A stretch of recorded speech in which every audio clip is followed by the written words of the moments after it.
to my channel, Bake Cuisine!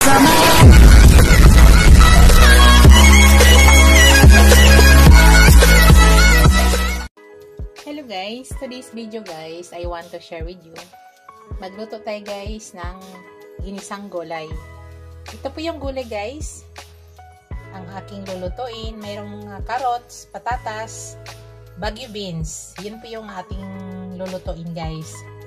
Imikos-mikos lang po natin dahil sayang. Bago masira sa ref, lutuin na po natin. Lagyan po natin ng pork guys. Pork meat, ang ginawa ko dyan, minarinate ko sa ground black pepper. Tapos, toyo at saka garlic powder. Yun po yung minarinate ko dyan guys. Tapos, gagamit tayo ng maraming onion at saka garlic. Tara guys, start na po tayo. Lulutuin na po natin guys. Start na tayo guys. Ayan, nagpainit na po ako ng pan. Unang gawin ko guys, ilagay ko yung meat para matanggalan natin may taba. Kasi ito guys, bawasan natin ng oil yung taba. Huwag muna natin ilagay yung pinagmarinitan natin. Igisa lang natin guys na hanggang lumabas yung oil niya. At saka yung oil na yan, yun yung gagamitin natin panisa.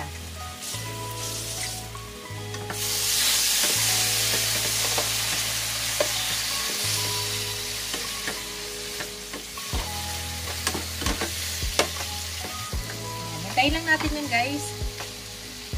Yan lang muna yung unang gagawin natin.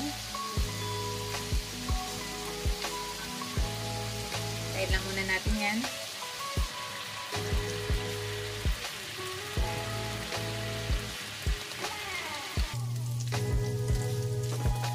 Hello guys, yan.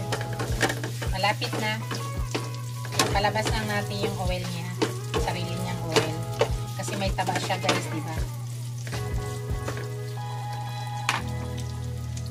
Pwede na natin lagay yung ating guys, ang ating onion. Maraming onion guys, mas masarap.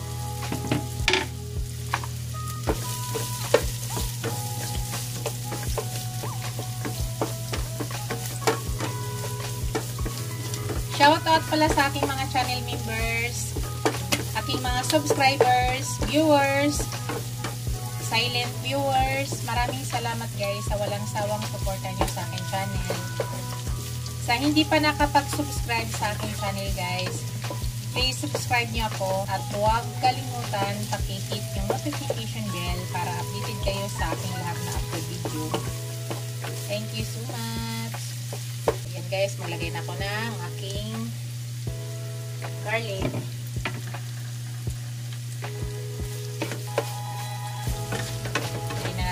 Sama. Kasi may taba siya, kaya hindi na tayo maglagay ng oil. Yung sarili na lang niyang oil ang gagamitin natin. Nakita niyo may oil guys.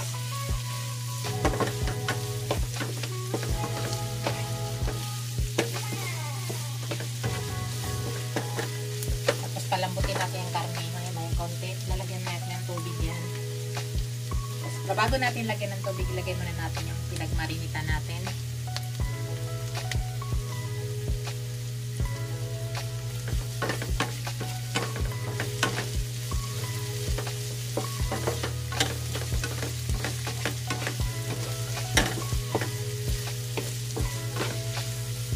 Ilagay ko na yung pinagmarinitan guys. Kasi may lasa yan. Nandiyan yung lasa.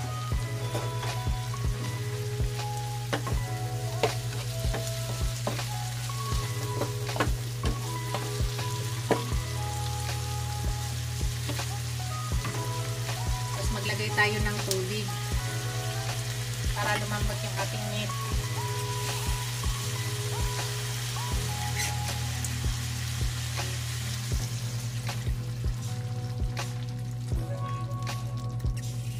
Isang baso guys, isang basong ganito. Kanina yung una hindi puno yun, kaya dinagdagan ko.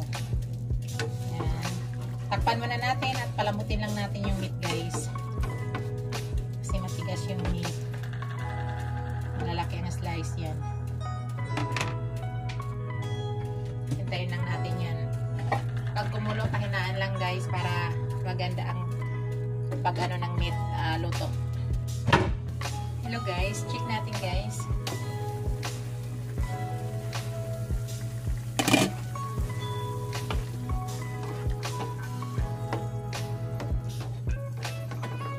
Tingnan natin yung meat kung luto na.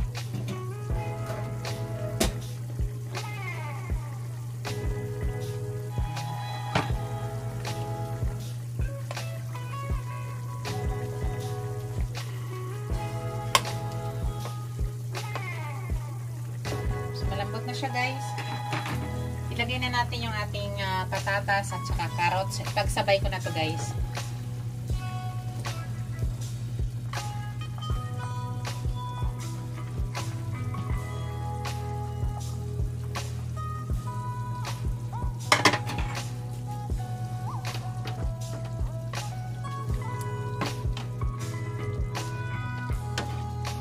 Simpleng gulay lang to guys.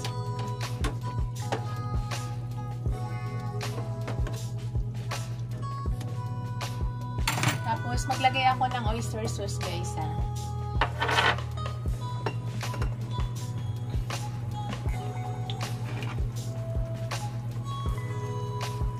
Isang kutsara oyster sauce.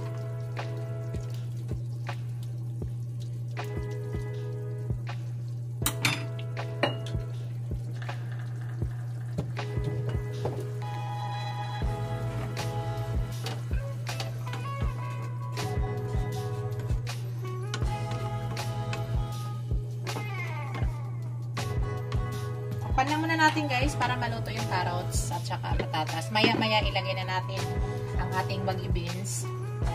Maya-maya kaunti.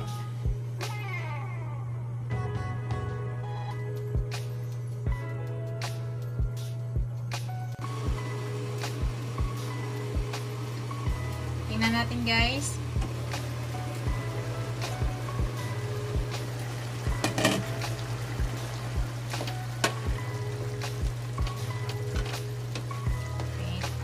Sa ngayon guys, titikman ko na siya ha. Bago natin ilagay yung ating baggy beans, titikman ko muna kung tama na. Tama na ba yung panimpla niya?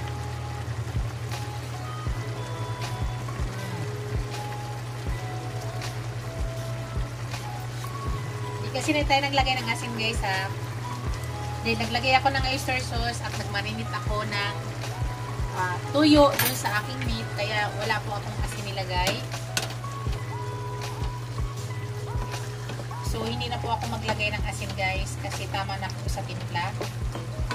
Ayaw ko pang maging maalat yan. Sa ngayon guys, ilagay na natin yung ating baggy beans.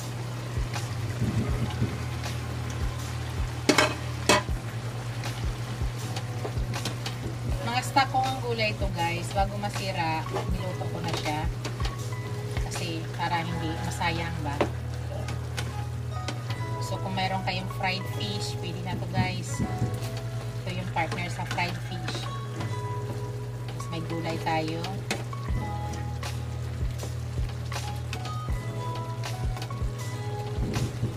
Takpan ko muna guys para maluto.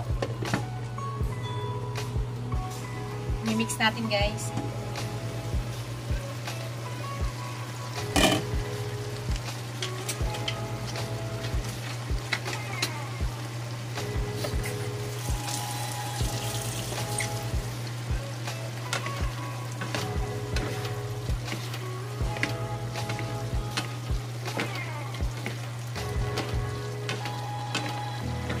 Gusto nyo ba sa gulay guys ay hindi overcook? Ako rin ay ko rin ang overcook eh. Ay ko rin ang overcook guys. Tingnan ko siya kung luto na. Yung patatas muna, tingnan natin. Kita mo na ano na siya. Ibig sabihin luto na siya. Yung carrots. Kasi yung carrots medyo ulit na maluluto. Tapos na. Okay na.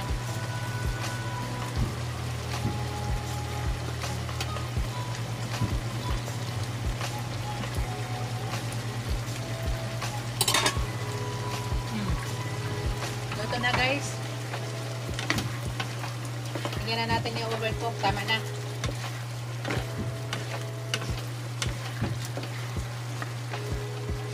Yan. Ito na yung aking gulay, guys.